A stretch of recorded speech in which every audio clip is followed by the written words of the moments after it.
The first implementation which we are going to do is an n-fit logic arrays. What does this mean is I'm just going to implement my pull down network first, because once I have my pull down network, we know that in pseudo NMOS style and static style there is only a minor change in case of a pull up network, but the pull down network will remain the same everywhere.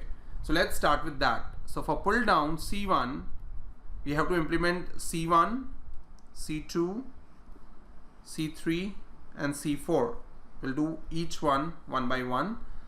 So C1 is G1 plus P1 C0. See, understand that there are no double bars present on the top of this equation. So if we implement this equation straight away in pull down, we will not get C1 but we'll get C1 bar. We have already discussed this in the previous clips. So this is nothing but G1, which in turn is parallel to P1, which is in turn series with C0.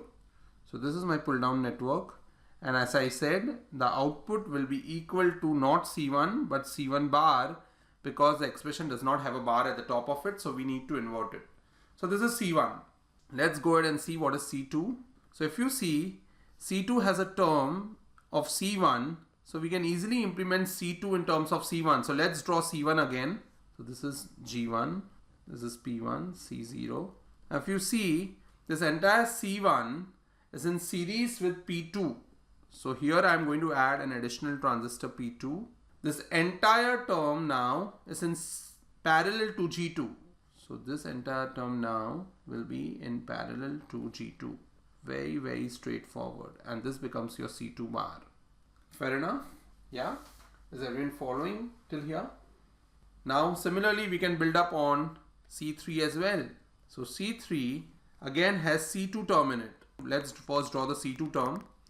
So first for that, this is my C1 term, which we have already seen. G1, P1, C0, P2. This entire thing was in parallel to G2. Now this C2 is in series with P3. So let's put it in series with P3. This entire thing is in series with P3. So this is my P3. And this whole term is in parallel to G3. This is my whole term in parallel to G3, and this becomes my C3 bar. Correct? And now finally C4, again the same way. I'm not going to redraw now C3 circuit. I'm just going to append transistors on top of here. It will have this entire term, currently C3 term, which is currently this term which you are seeing on your screen, is in series with P4. So here we make a P4. I'm using the blue color for C4 implementation, and this entire thing is in series, I beg your pardon, is in parallel to G4. This entire thing is in parallel to G4, so this becomes my C4 bar. So with that, I have drawn C1, C2, C3 and C4 pull down network.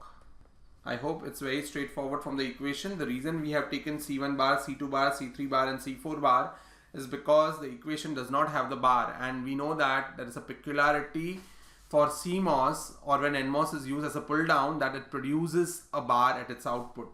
We have seen this in previous clips, so there is nothing to worry on that. Now let's quickly go ahead and do a static series parallel combination implementation. Series parallel combination is nothing but whatever is present at my pull down, exact opposite would be present in the pull up. So I'll show you now, from here on I'll show you for C1 and C2, C3 and C4 can be implemented in the similar way. Let's get started. C1 is here, correct?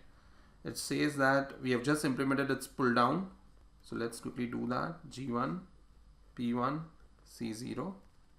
This is G1 and this is nothing but my C1 bar. The exact opposite to this will be my pull up. So here P1 and C0 are in series. Here P1 and C0 would be in parallel. This is my PMOS transistors because it's a pull up. This entire thing was in parallel to G1, so now it is going to be in series to G1. Does that make sense? So this is my series parallel combination for C1. Let's do it for one more, which is C2. Again, we'll do the pull down first. Remember, this was ground. Yes, let's draw the pull down first. So this was G1, this was P1 and C0. And we saw that for C2, this entire thing is in series with P2 and the whole term is in parallel to G2. So this was nothing but my C2 bar. Let's change this quickly. So let's draw its pull up, which will be the same like this. Let's draw that here. So now my P1 was in parallel to C0, which was in turn series to G1.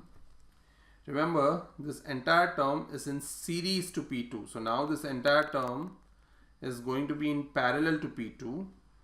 And this whole term now was in parallel to G2, which means now the entire thing is going to be in series with G2.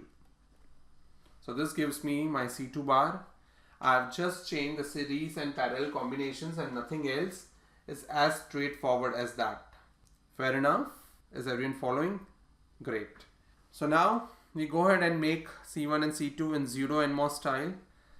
Before I go ahead, similarly you can implement C3 and you can also go ahead and implement C4.